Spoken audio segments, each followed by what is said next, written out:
Hello everyone.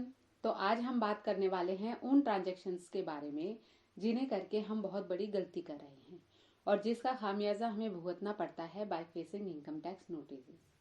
तो चलिए देखते हैं वो कौन सी ऐसी ट्रांजैक्शंस हैं जो हम लोग किसी की हेल्प करने के लिए कर देते हैं या थोड़े से कमीशन के लालच में कर लेते हैं।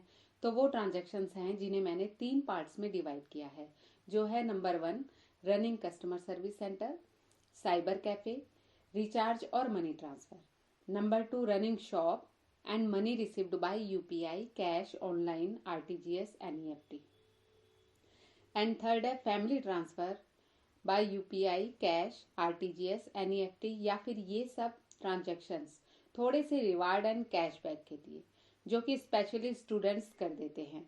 अब क्या होता है कि जैसे मेरी एक छोटी सी मोबाइल की शॉप है या किरियाना शॉप है या साइबर कैफे है, तो हम क्या करते हैं कि लोगों से कैश लेकर उनके फ़ोन रिचार्ज कर देते हैं, बिल जमा करवा देते हैं, फीस जमा करवा देते हैं या कैश लेकर उनके गांव देहात में मनी ट्रांसफ़र कर देते हैं।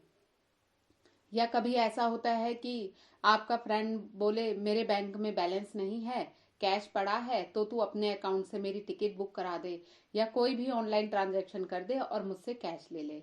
एंड हम उसकी नीडनेस को समझते हुए ऐसा कर देते हैं। या कई बार हम लोग क्या करते हैं, 1 या 2% कमीशन लेकर लोगों के पैसा उनके गांव देहात में ट्रांसफर कर देते हैं एंड उनसे कैश ले लेते हैं। कुछ ट्रांजैक्शंस ऐसी भी होती हैं, जैसे स्टूडेंट हैं, घर से दूर गया है स्टडी के लिए, तो पेरेंट्स से मंगवाते हैं फीस, रेंट, बुक्स एंड अपने खर्चे के लिए पैसे। या कई बार ऐसा भी होता है कि पेरेंट्स अपने किराएदार को कहते हैं कि किराया हर महीने मेरे बेटे के अकाउंट में ट्रांसफर कर दिया करो। एंड ऐसे ही बहुत सी ट्रांजैक्शंस जो जाने अनजाने में हम करवा देते हैं या करते हैं। तो खबरदार ऐसी ट्रांजैक्शन से, क्योंकि अगर ये सब ट्रांजैक्शंस आप अपने सेविंग अकाउंट से कर रहे हैं तो आपको सेविंग अकाउंट्स की लिमिट के बारे में पता होना चाहिए, जो है पूरे साल की 10 लाख। और अगर ये ट्रांजैक्शन 10 लाख से क्रॉस कर जाती है तो आपको जरूरत होती है करंट अकाउंट की। तो अगर आप ऐसी कोई कमीशन लेकर लोगों की ट्रांजैक्शन करने का काम कर रहे हैं तो इस 10 लाख लिमिट को ध्यान में रखें एंड हो सके तो करंट अकाउंट ओपन करवाएं और हर ट्रांजैक्शंस को रिकॉर्ड करें एंड कमीशन को इनकम डिक्लेयर करके अपनी आईटीआर में प्रॉपर शो करें, ताकि आप इनकम टैक्स नोटिस से बचे रहें। इसके अलावा आपको ये भी पता होना चाहिए कि अगर आप ट्रेडिंग बिजनेस में इन्वॉल्व हो तो आपकी ट्रांजैक्शन 40 लाख है एंड अगर आप सर्विसेज में इन्वॉल्व हो तो आपकी ट्रांजैक्शन 20 लाख है। ये लिमिट क्रॉस नहीं होनी चाहिए, नहीं तो आप पर जीएसटी एप्लीकेबल हो जाएगा। तो चलिए एक एग्जाम्पल से समझते हैं कि हमारी आईटीआर का क्या प्रोसीजर रहेगा including all these types of transactions. तो मान लीजिए फाइनेंशियल ईयर 2021 में मुझे अमाउंट रिसीव्ड हुआ थ्रू ऑनलाइन, जिसमें शामिल है UPI, NEFT, RTGS and Paytm और भी कई ऑनलाइन पोर्टल्स हैं जिनसे पैसा आता और जाता है। तो and 10 lakh rupees deposited by cash in my saving account. तो अब ये ऑनलाइन 25 लाख मेरे अकाउंट में ट्रांसफर हुए हैं।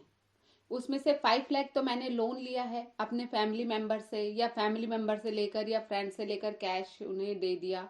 तो ये आप अपने लोन, आप इसको अपना लोन ट्रीट कर रहे हैं कि आपने लोन लिया है। अब बच गए 20 लाख, जिसका मुझे पता ही नहीं चल पा रहा किससे लिए। तो इससे आप अपनी इनकम मानकर इसके 6% को अपना प्रॉफिट मान ले, जो हो जाएगा 1,20,000।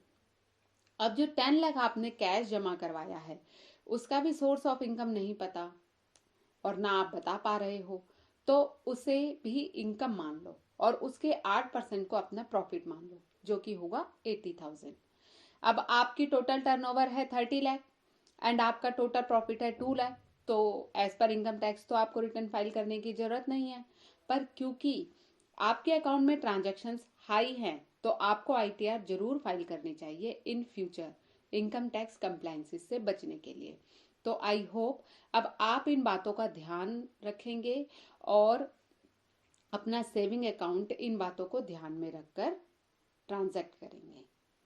तो अगर आपको ये जानकारी पसंद आई हो तो प्लीज़ इस वीडियो को लाइक, शेयर एंड मेरे चैनल को सब्सक्राइब जरूर करें।